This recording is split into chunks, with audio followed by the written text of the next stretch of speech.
ಉಡಾಯಿಸೋ ಖಾರ ಬಣ್ಣ ರುಚಿಯನ್ನು ನೀಡುತ್ತದೆ. ಮೆಣಸಿನ ಪುಡಿ ಚಿಂದಿ ಉಡಾಯಿಸೋ ಖಾರ ಬಣ್ಣ ರುಚಿ. ಸರ್ಜಿಕಲ್ ಸ್ಟ್ರೈಕ್ ಆಗ್ತಾ ಇದೆ, ಆಪರೇಷನ್ ಸಿಂಧೂರ ಆಗ್ತಾ ಇದೆ, ಈ ಬಗ್ಗೆ ಸರ್ ನೋಡಿ, ನಾನು ನಿನ್ನೆ ಹೇಳಿದ್ದೇನೆ, ನಮ್ಮ ದೇಶದ ರಕ್ಷಣೆ ಮತ್ತು ನಮ್ಮ ಸನಾತನ ಧರ್ಮದ ಮೇಲೆ ಆಗ್ತಿರುವಂಥ ಪ್ರಹಾರ ಏನಿದೆ ಪಾಕಿಸ್ತಾನವನ್ನು ತಪ್ಪಿಸಲಿಕ್ಕೆ ಇವತ್ತು ನಮ್ಮ ದೇಶದ ಪ್ರಧಾನಮಂತ್ರಿಗಳು ಮತ್ತು 3 ನಮ್ಮ ಸೈನಿಕ ದಳಗಳು ಕೂಡಿ ಯಶಸ್ವಿಯಾದಂಥ ಆಪರೇಷನ್ ಸಿಂಧೂರ್ ಮಾಡಿದ್ದಾರೆ.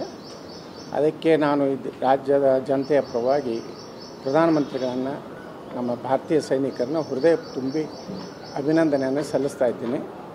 ಇದು ಇಷ್ಟಕ್ಕೆ ನಿಲ್ಲುವಂಥದ್ದು ಹೋರಾಟ ಅಲ್ಲ, ಯುದ್ಧ ಅಲ್ಲ. ಇದು ನಿರಂತರವಾಗಿ ಭಾರತ ಇವತ್ತಿಂಥ ಮತಾಂಧ ಶಕ್ತಿಗಳು, ಪಾಕಿಸ್ತಾನ, ISIದಿಂದ ನಿರಂತರವಾಗಿ ನಾವು ಹೋರಾಟ ಮಾಡುವಂಥ ಅನಿವಾರ್ಯತೆ ದೇಶಕ್ಕಿದೆ. ಸರ್, ನಿನ್ನೆ ಕಾಂಗ್ರೆಸ್ ಪಕ್ಷದಿಂದ ಸರ್ ಶಾಂತಿ ಮಂತ್ರ ಗಾಂಧೀಜಿಯವರ ಒಂದು ಪೋಸ್ಟ್ ಬಳಸ್ಕೊಂಡು ಶಾಂತಿಯ ಅತ್ಯುತ್ತಮ ಅಸ್ತ್ರ ಅಂತ ಹೇಳ್ಬಿಟ್ಟು ಒಂದು ಪೋಸ್ಟ್ ಮಾಡಿದ್ರು. ಈ ಸಂದರ್ಭದಲ್ಲಿ ಸಮಂಜಸ ಅನಿಸುತ್ತೆ? ಅದೇ ನೋಡ್ರಿ, ಕಾಂಗ್ರೆಸ್ಸೇ ದೇಶದಲ್ಲಿ ಒಂದು ಕೆಟ್ಟ ಒಂದು ಜನ್ಮ ಕೊಟ್ಟಿದ್ದೆ ಕಾಂಗ್ರೆಸ್. ಈ ಪಾಕಿಸ್ತಾನ ಅನ್ನುವಂಥದ್ದನ್ನು ಗಾಂಧಿ ಮತ್ತು ನೆಹರು ಕೊಟ್ಟಂಥ ಒಂದು ನಮ್ಮ ದೇಶಕ್ಕೆ ಒಂದು ದೊಡ್ಡ ಶಾಪ.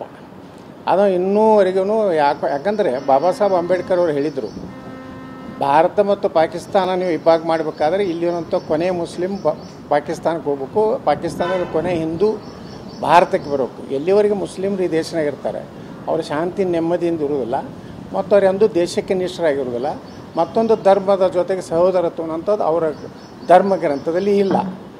ಇದು ಬಾಬಾ ಸಾಹೇಬ್ ಅಂಬೇಡ್ಕರ್ ಭಾಳ ಸ್ಪಷ್ಟ ನುಡಿಯಿತ್ತು. ದುರ್ದೈವ ಅಂದರೆ ಈ ಗಾಂಧಿ ಮತ್ತು ನೆಹರು ಮಾಡಿದಂಥ ದೊಡ್ಡ ತಪ್ಪಿನಿಂದ ಇವತ್ತು ನಾವು ಭಾರತ ಇವತ್ತು ಪ್ರಾಯಶ್ಚಿತ್ತ ಪಡಬೇಕಾಗಿದೆ.